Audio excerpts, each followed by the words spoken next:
लंकेश, जैसा कि अभी तक आपने अपनी कथा में बताया कि देवराज इंद्र और ऋषि दधीचि दोनों पर ही शनिदेव की दृष्टि पड़ चुकी थी, तो अब आगे इसका क्या परिणाम होने वाला था लंकेश? कृपया बताइए।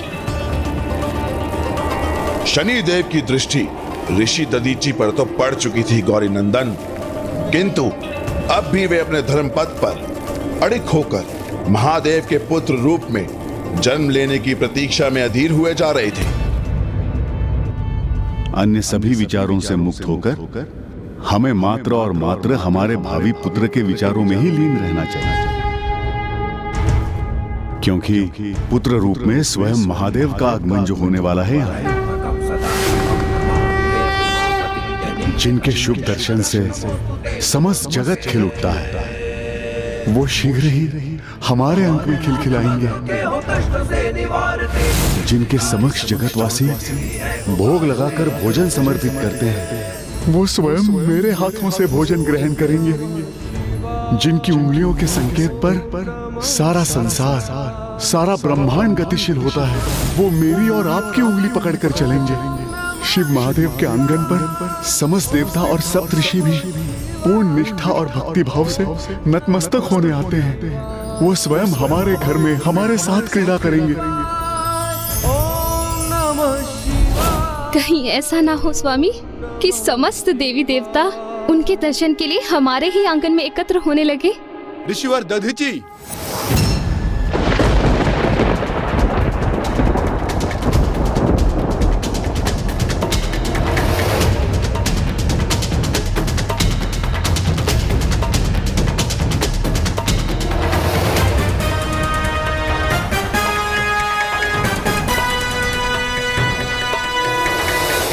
प्रणाम ऋषिवर। प्रणाम ऋषिवर। प्रणाम माता। प्रणाम। प्रणाम। आप सब ऐसे निस्तेज अवस्था में? क्या आप सभी पर किसी महासंकट की छाया छाई हुई है? हाँ ऋषिवर, हम पर अत्यंत बड़ा संकट छाया है। दुर्भाग्यवश उन दुष्ट असुरों ने हमसे हमारा स्वर्ग पर से स्वामित्व भी छीन लिया। अब वो हमारे अस्त्रों को प्राप्त करना चाहते हैं, और हमारे दिव्य अस्त्र अनुचित हाथों में कदापि नहीं जाने चाहिए, क्योंकि वो असुर राज विध्वंसक हमारे अस्त्रों की शक्ति को स्वयं में समाहित कर अपराजय हो जाएगा, और हम शक्ति विहीन होकर स्वर्ग पर पुनः अपना आधिपत्य कभी भी स्थापित नहीं कर सकेंगे।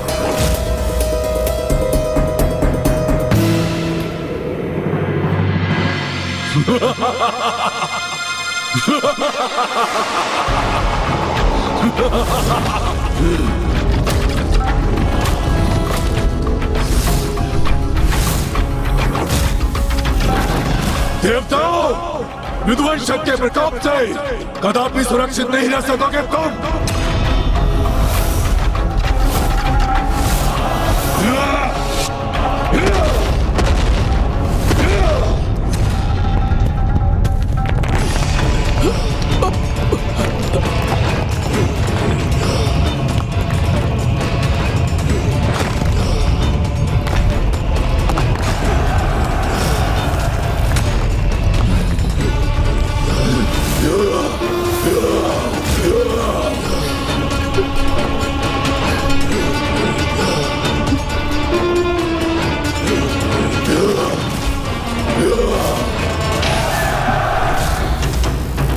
आप चिंता मत कीजिए देवी, यहाँ कोई अनिष्ट नहीं होगा। आप भीतर जाके स्वयं को शांत कीजिए। जब स्वयं शिव शंभो भोलेनाथ आपके गर्भ में है, स्वयं महादेव हमारे साथ हैं, तो फिर किस बात की चिंता? कैसा भय? मुझ शनिदेव को चुनौती दी थी ना आपने ऋषि दधीचि। अब मैं देखता हूं कि मेरी दृष्टि पड़ने के पश्चात भी आप कैसे संयमित रहते हैं। आप निश्चिंत रहिए, भीतर जाकर विश्राम कीजिए। प्रभु इच्छा से जो भी होगा उचित ही होगा। जाइए।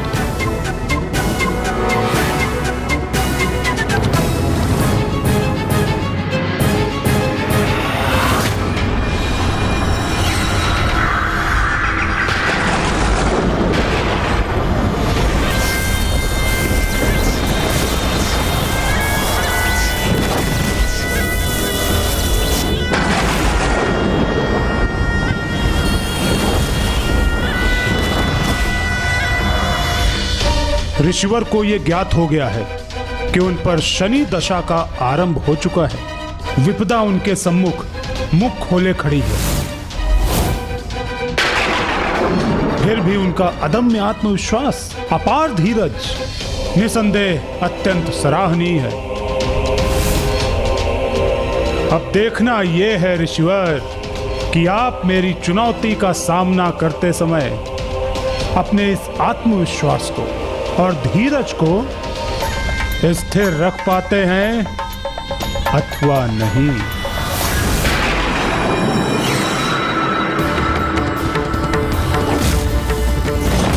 ऋषिवर, हमें शीघ्र हमारे इन अस्त्रों को किसी सुरक्षित स्थान पर छिपाना होगा जहां पर यह दुष्ट असुर न पहुंच सके। हमारी सहायता कीजिए ऋषिवर, सहायता कीजिए हमारी। हाँ ऋषिवर, हम पर कृपा कीजिए। मैं आपकी सहायता अवश्य करूंगा, किंतु उससे पूर्व मेरा यह ज्ञात होना अत्यंत आवश्यक है कि आपको आपके किस अपराध का दंड मिल रहा है,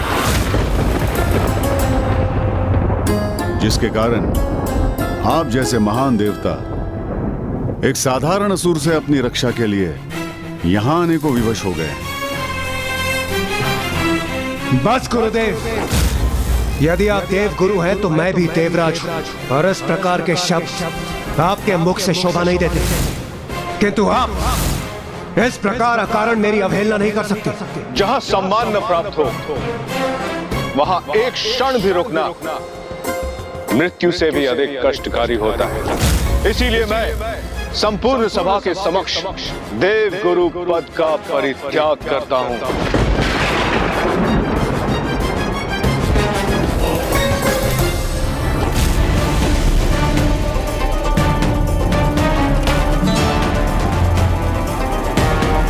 ये भवंडर तो और भी उग्र होता जा रहा है।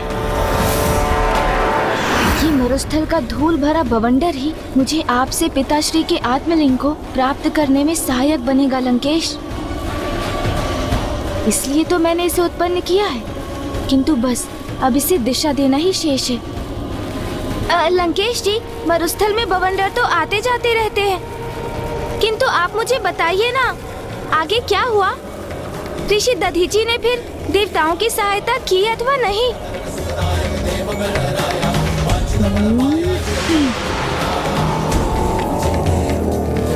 मुझे तो दृढ़ विश्वास है कि ऋषि दधीची को जब देवगुरु बृहस्पति के अपमान का ज्ञात हुआ होगा तो उन्होंने देवताओं की सहायता करने से अस्वीकार कर दिया होगा। नहीं, देवराज इंद्र अवश्य दोषी थे और उसका आभास ऋषि दधीची को हो चुका था, किंतु इस अवस्था में वो उनकी सहायता करने के लिए प्रस्तुत थे। ऋषिवर, कृपा कर बताएं किस अवस्था में आप हमारा अनुरोध स्वीकार करेंगे। मैं आपका प्रत्येक आदेश मानने के लिए तैयार हूं। यहां अपने अस्त्र छोड़ने के उपरांत आप सब देवगुरु को सादर लौटा कर लाएंगे। देवगुरु का स्थान कभी रिक्त नहीं रहना चाहिए, अन्यथा और विपदाएं अवश्य आएंगी। मैं वचन देता हूं ऋषिवर, कृपा कर हमें वो स्थान बताने की कृपा करें जहां हमारे ये अस्त्र सुरक्षित रह सके। आप सभी अपने अस्त्र मेरे समक्ष रख दीजिए। दिवस हो अथवा रात्रि, चेतन अवस्था में रहूं या अवचेतन अवस्था में, मैं निरंतर अपने शरीर का ध्यान रख उसे सर्वथा सुरक्षित रखता हूं। इसीलिए आपके अस्त्रों की सुरक्षा के लिए यही उचित होगा कि मैं उन्हें अपने शरीर में समाहित करूं।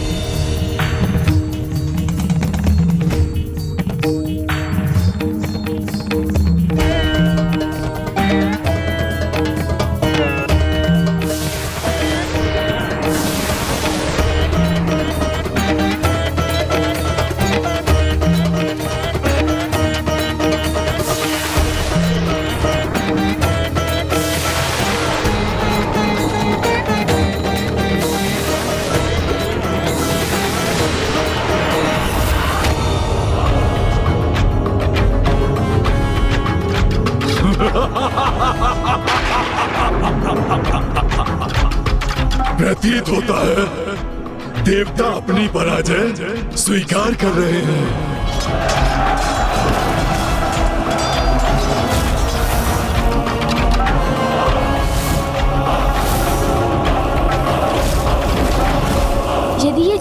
चक्रवाती भवंडर तनिक और प्रचंड हो जाए तो प्रभु के आत्मलिंग पर लंकेश की जकड़ अवश्य मंद पड़ जाएगी। तब मैं यथाशीघ्र आत्मलिंग को अपने हाथों में लेकर यहाँ भूमि पर स्थित कर दूंगा, जिससे पिताश्री के आत्मलिंग यहीं स्थापित हो जाएंगे।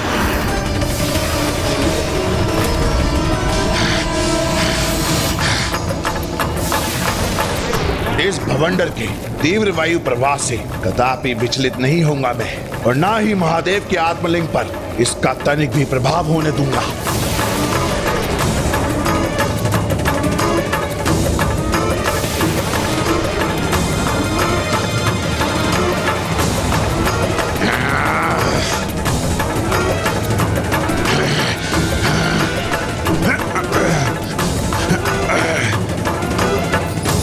अब शीघ्र सफल होगी मेरी युक्ति।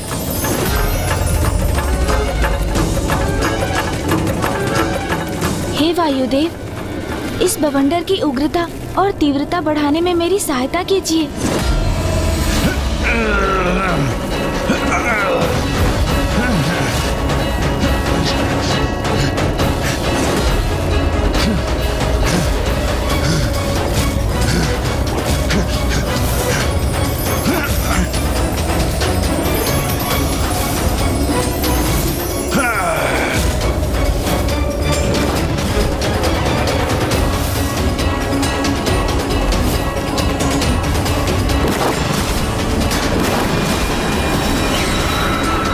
ये क्या कर रहे हैं शिव नंदन गणेश जी? ये कैसी मुद्रा धारण की है इन्होंने? कई इस भवंडर के पीछे इन गौरी पुत्र का ही तो हाथ नहीं? तो उचित था मेरा संदेह कि आप मेरे मार्ग में बाधाएं उत्पन्न कर रहे हैं। गौरी पुत्र, सर्वप्रथम मूषक को भेजकर आपने आक्रमण कराया मुझ पर। जब वो युक्ति सफल नहीं हुई तो धूल का भवंडर उत्पन्न कर दिया आपने। ये आपने उचित नहीं किया गौरी पुत्र। अब लंकेश मेरी योजना के प्रति सजग हो गए हैं, इसलिए मेरा अभी सफल होना अनिवार्य है। उचित तो यही होगा कि लंकेश के हाथों की शक्ति शिथिल पड़ जाए और मैं आत्मलिंग को उनके हाथों से ले सकूं। मेरे मार्ग में आए इस भवंडर के पीछे आप हो या अथवा कोई और, किंतु आप लंकेश के हाथ से उनके आराध्य के आत्मलिंग को नहीं ले पाएंगे।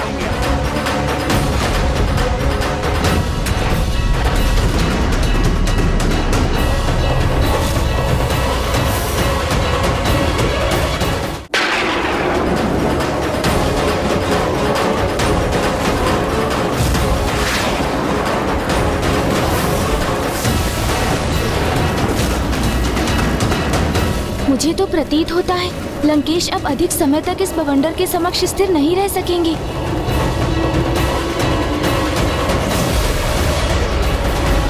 स्वयं पर मैं शीला और शिलाखंडों का प्रहार होऊंगा मैं, किंतु इस चक्रवाती भवंडर को मैं अपने आराध्य के आत्मलिंग को स्पर्श भी नहीं करने दूंगा।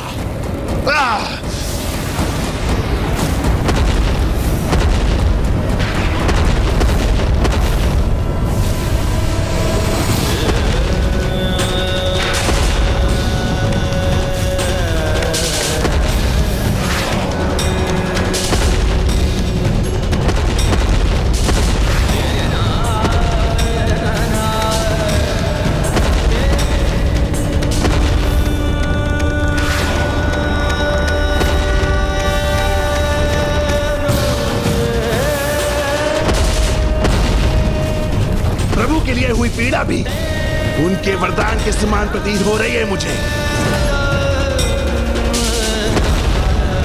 ओम नमः शिवाय।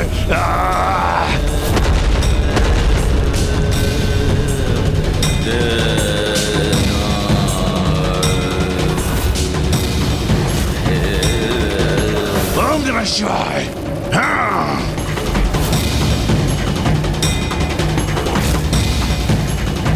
अद्भुत। शपनी तनिक भी चिंता किए बिना इस बवंडर को महादेव के आत्मलिंग का स्पर्श तो क्या उनके निकट भी पहुंचने नहीं दे रहे हैं।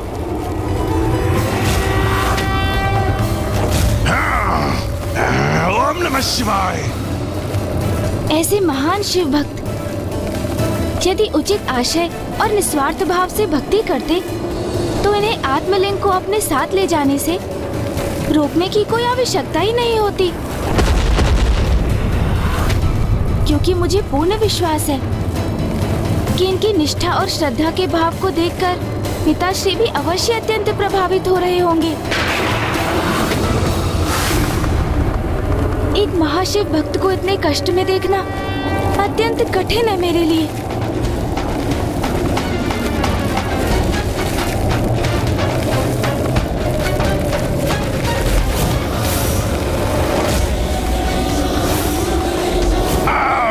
मेरे मार्ग पे ये भवंडर उत्पन्न करके भी खुश नहीं हुए आप कि अब पुनः किसी अपनी नवीन योजना के साथ मेरी ओर बढ़ रहे हैं।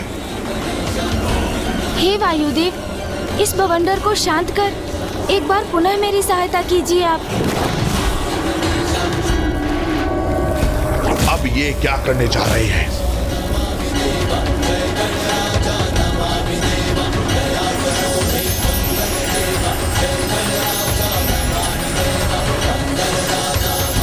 ये क्या? गौरीपुत्र गणेश तो भवंडर को विपरीत दिशा में मोड़कर उसके प्रभाव को कम करने में लगे हैं।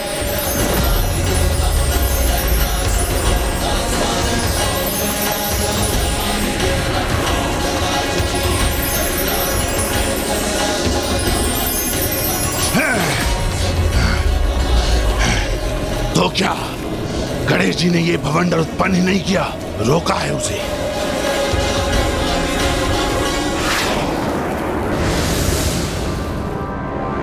आप तो मेरी सहायता करने का प्रयास कर रहे थे पार्वती नंदन, और मैं अकारण ही आप पे संदेह कर रहा था।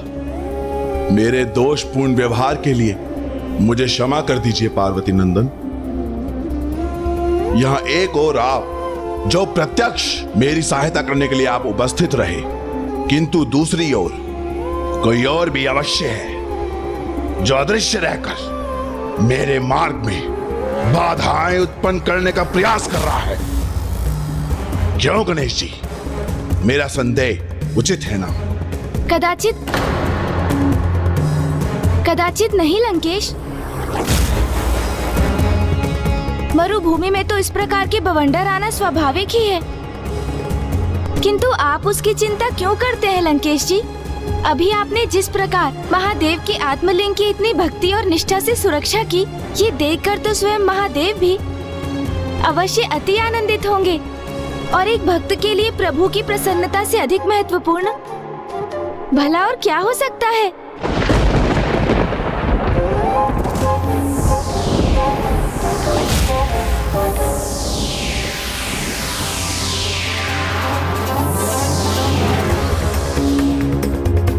तो बताइए ना, फिर क्या हुआ लंकेश?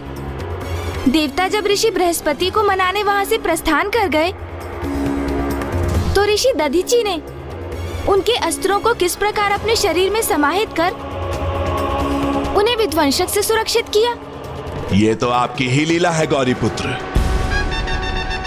जिस प्रकार आज आपने मेरी रक्षा की, उसी प्रकार उस समय आपने ऋषि दधीचि को सुरक्षित किया था। उनके इस अत्यंत महत्वपूर्ण कार्य में आपने पंचमुखी रूप में प्रकट होकर उनकी सहायता की थी, और उसके साक्षी तो स्वयं शनिदेव भी थे।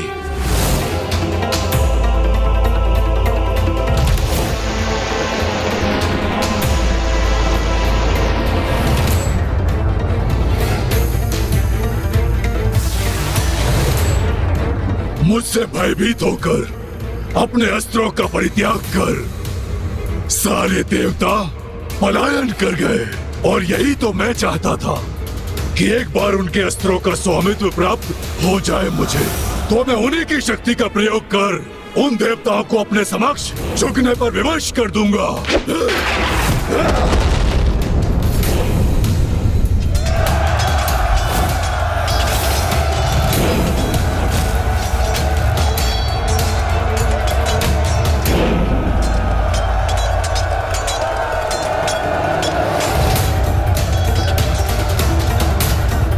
इसके पूर्व के वो असुर इन देवास्त्रों के निकट भी पहुंच सके, मुझे इन्हें सुरक्षित करना चाहिए।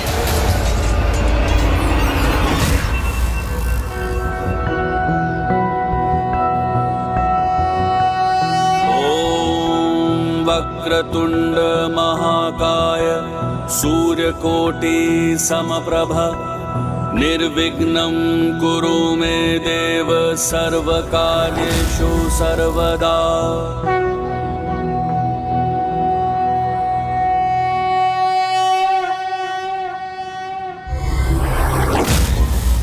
हे विघ्नहर्ता, हे विघ्नकर्ता, इन असुरों से रक्षा हेतु मैं इन देवास्त्रों को अपने शरीर में समाहित करने जा रहा हूं। मुझे अपने इस कार्य में सफलता प्रदान करने की कृपा करें। ओम गं गणपतये नमः। ओम गं गणपतये नमः। ओम गं गणपतये नमः।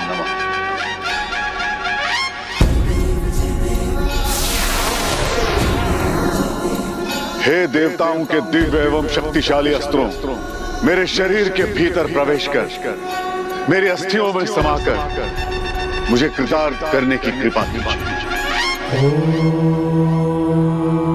स्वस्ति न इंद्रो। मैं इंद्रस्त्र हूँ ऋषिवर। क्या आप मुझे अपने शरीर में समाहित करने के लिए प्रस्तुत हैं?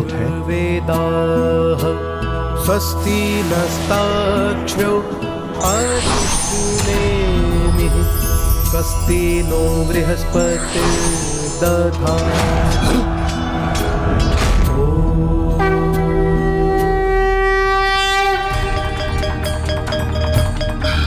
ये क्या हो रहा है?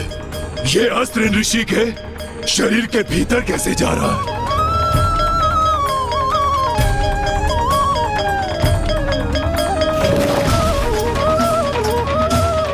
अद्भुत। ऋषि दधीची किसी भी शंका और चिंता से परे अड़िग हैं अपने कर्तव्य पर। मैं अग्नि अस्त्र हूँ। क्या अब आप मुझे अपने शरीर में प्रवेश करने की अनुमति प्रदान करते हैं?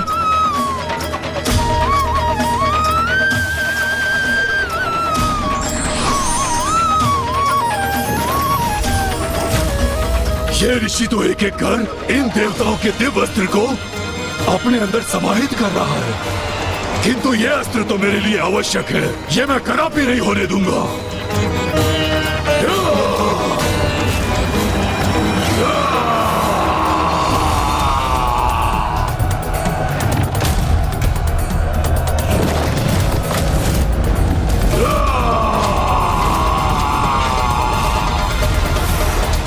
ऋषिवर, मैं सूर्यास्त्र आपके भीतर समाहित होने के लिए प्रस्तुत हूँ। हे दिव्यास्त्र, आपका भी स्वागत है।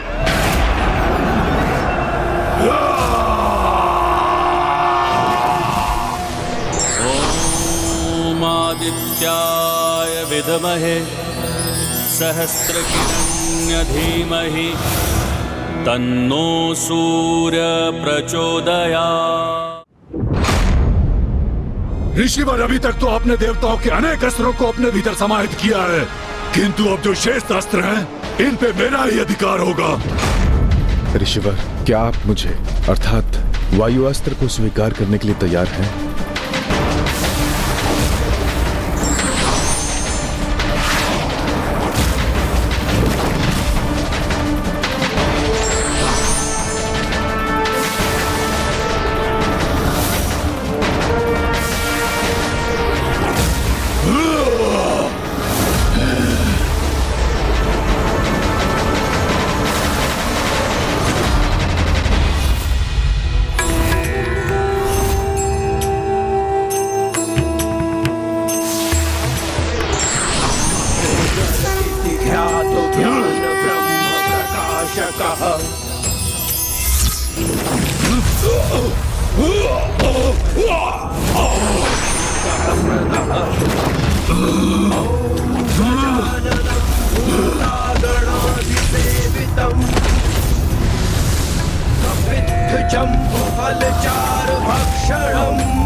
कैसी अद्भुत और अपार महिमा है श्री महागणाधिपति जी की, जो संकट काल में अपने भक्त द्वारा पुकारे बिना ही उनके विघ्नहर्ता और अधर्मियों के लिए विघ्नकर्ता बनकर उपस्थित हो गए हैं।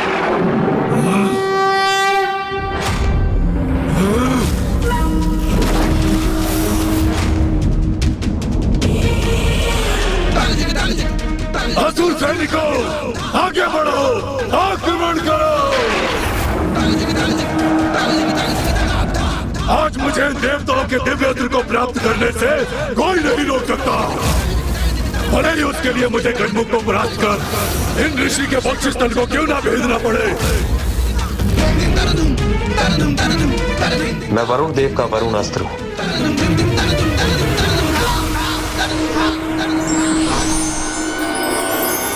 मैं कुबेर जी का अस्त्र हूँ।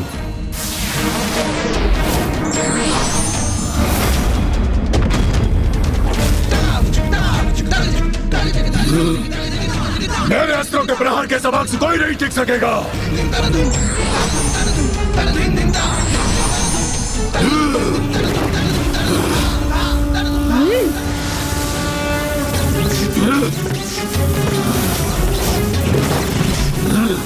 अस्त्रों से मुझ पर लक्ष्य साधने का कोई लाभ नहीं होगा गजमुख, क्योंकि मैं आपके अस्त्रों को जड़कर उनकी शक्ति को अपने अस्त्रों में समाहित कर लूंगा।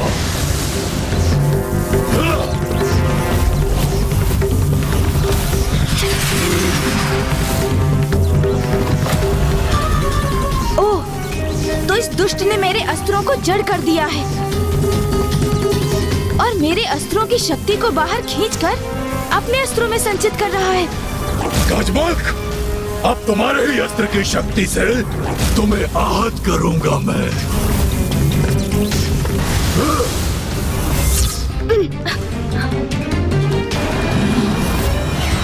देखा मेरे अस्त्र का प्रभाव? प्रतीत होता है शत्रु की ऊर्जा को सोखने का सामर्थ्य ही इस असुर को बल प्रदान करता है। तो उचित यही होगा कि मैं इसके विशेष बल को ही इसकी दुर्बलता बना दूं।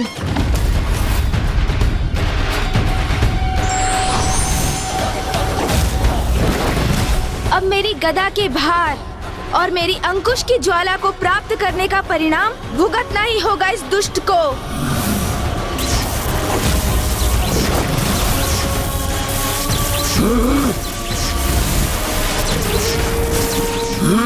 कदाचित मेरे अस्त्रों की शक्ति को अभी तक समझे नहीं हैं आप। मुझ पर प्रहार करने का प्रयास तो मुझे ही शक्तिशाली बना देगा। गजमुख, आपके अस्त्रों की भी असाधारण दिव्यता है, इसलिए अब आपकी ऊर्जा से आपके प्रतिरूपों को नष्ट करूंगा मैं। अपनी शक्ति में विलीन करने हेतु आपके अस्त्रों को भी प्राप्त करूंगा मैं।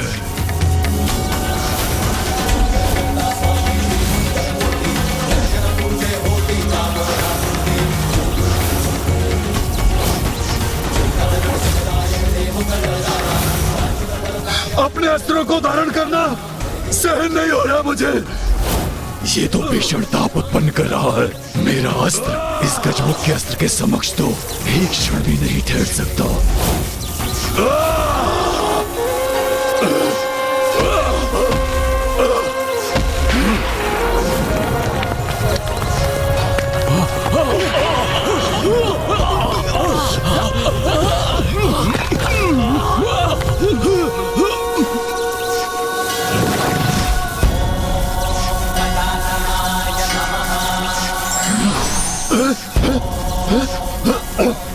नहीं, नष्ट हो गया मेरा अस्त्र, मिट गया मेरे बल का आधार।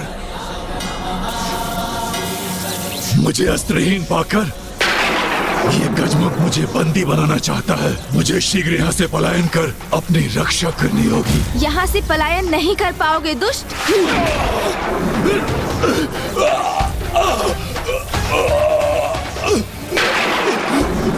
ये क्या हो रहा है? मेरे नीचे की भूमि विभक्त क्यों हो रही है?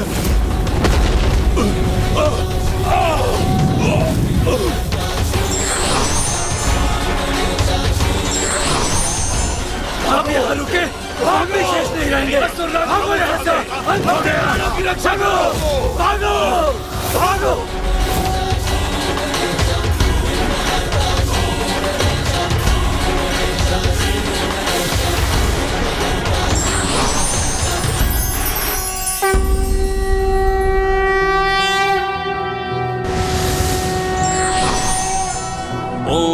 नमस्ते गणपते त्वमेव प्रत्यक्षं तत्त्वमसि त्वमेव केवलं कर्तासि त्वमेव केवलं धर्तासि त्वमेव केवलं हर्तासि त्वमेव सर्वं खल्विन्दं ब्रह्मासि।